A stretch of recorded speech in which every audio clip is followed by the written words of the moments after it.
ఈరోజు మనం రేబీస్ వ్యాధి గురించి మాట్లాడుకుందాం.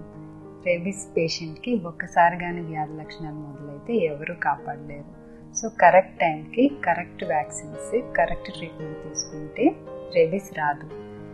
రేబీస్ అన్నది కుక్కల వల్ల మాత్రమే కాదు, పిల్లులు, కోతులు, నక్కలు, గబ్బిలాల వల్ల కూడా రావచ్చు.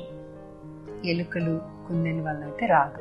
ఇది కుక్క కరిస్తేనే కాదు, గోళ్ళతో గీరిన, కుక్క లాలాజలము నోట్లో కానీ కంట్లో కానీ ఆల్రెడీ ఉన్న గాయాలపైన కానీ పడినా కూడా వస్తుంది. కుక్క కరిస్తే ఏం చేయాలి? కంగారు పడకుండా గాయాన్ని మినిమం 15 minutes అయినా వాటర్తో కడగాలి.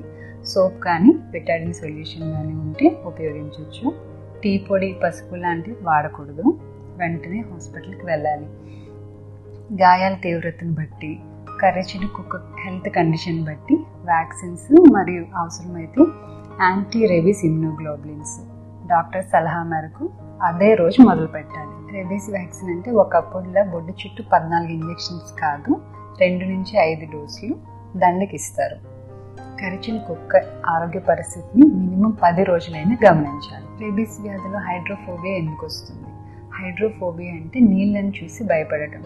వీళ్ళకి నీళ్లు తాగితే విపరీతమైన గొంతు నొప్పి వస్తుంది, అందుకే నీళ్ళని చూసి భయపడతారు. Last but not least, pregnant ఉమెన్కి కుక్క కరిస్తే, పెంపుడు కుక్క కరిచినా, వీధి కుక్క కరిచినా, ఆల్రెడీ వ్యాక్సిన్ వేసిన కుక్క కరిచినా, వ్యాక్సిన్ వేయని కుక్క కరిచినా, చిన్నపిల్లలకైనా పెద్దవాళ్ళకైనా, ప్రెగ్నెంట్ ఉమెన్కైనా, బ్రెస్ట్ ఫీడింగ్ ఉమెన్కైనా, ఆల్రెడీ కుక్క కరిచి వ్యాక్సిన్స్ తీసుకున్న వాళ్ళైనా కూడా కుక్క కరిచిన వెంటనే డాక్టర్ని సంప్రదించి వ్యాక్సిన్స్ తీసుకోవాలి. ఈ వ్యాక్సిన్స్ ప్రెగ్నెన్సీలో కూడా చాలా సేఫ్.